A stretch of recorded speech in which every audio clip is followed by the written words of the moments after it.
சென்னை சைதாப்பேட்டைக்கு புராண காலத்து பெயர் காரணீஸ்வரம் என்பதாகும். கார் என்றால் மழை என்பதும், அணி என்றால் திரண்டு வருதல் என்பதும் அர்த்தமாகும்.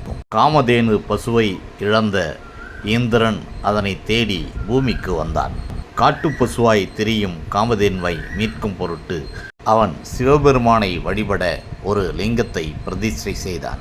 ஒரு குளத்தையும் வெட்டினான். குளத்தை நிரப்பும் பொருட்டும் ஒரு மலர்ச்சோலையை உருவாக்கவும் நினைத்து அவன் வர்ண பகவானிடம் மழையை அணியணியாக பெய்யும்படி வேண்டினான்.